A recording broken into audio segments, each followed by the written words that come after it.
สวัสดีอีกครั้งนะครับ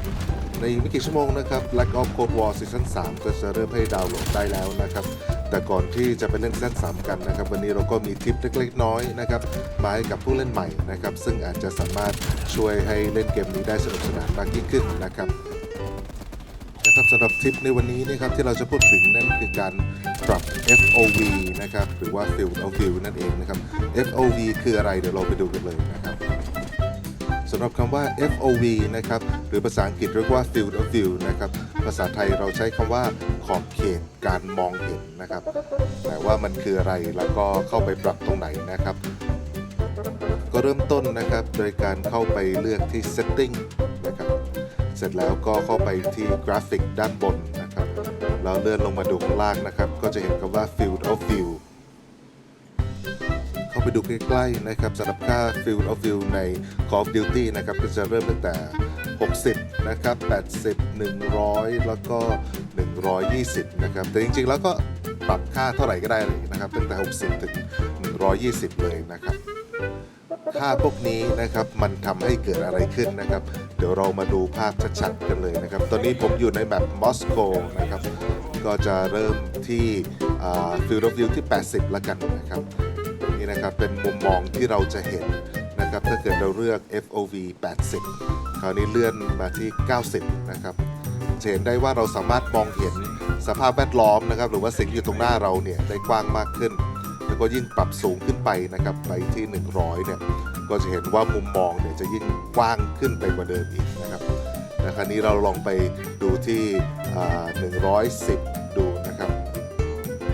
เปรียบเทียบกับ80เนี่ยจะเห็นได้ว่าเราเห็นอะไรเยอะแยะกว่า80มากมายนะครับอันนี้ก็แม็กซ์สุดนะครับมาที่120นะครับคราวนี้เดี๋ยวผมจะลองเอาค่า FOV ทุกค่านะครับมาวางซ้อนกันดูนะครับเริ่มตั้งแต่120นะครับคราวนี้ก็จะวางซ้อน110เข้าไปนะครับจากนั้นก็จะเป็น100นะครับแล้วก็90แล้วก็80นะครับเห็นว่ามุมมองนะครับยิ่งตั้งค่า FOV มากขึ้นเท่าไหร่นะครับเรายิ่งเห็นสภาพแวดล้อมมากยิ่งขึ้นคราวนี้เนี่ยมันมีผลยังไงต่อการเล่นเริ่มแรกเลยนะครับกับที่ FOV 80จะเห็นว่าวิ่งแล้วภาพค่อนข้างจะสายพอสมควรเลยนะครับแต่ว่าข้อดีของ FOV 80ก็คือเราจะมองเห็นศัตรูได้ใกล้ขึ้นนะครับเพียงแค่ว่าเวลาวิ่งมันจะสั่นๆเท่านั้นเองนะครับหรือว่าเวลาหันซ้ายขวาเร็วๆนะครับสำหรับคนที่มีอายุเยอะหน่อยอย่างผมก็จะค่อนข้างจะเวียนหัวนิดนึงนะครับอันนี้ไกลออกมานิดนึงนะครับ FOV 90นะครับก็ยังใสๆอยู่นะครับเวลาวิ่ง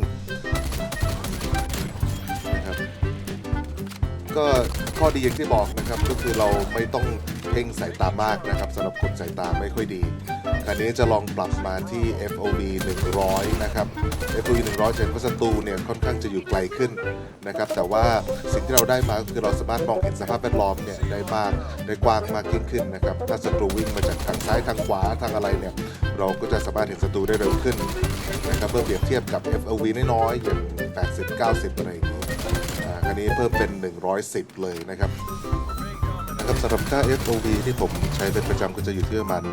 105ถึง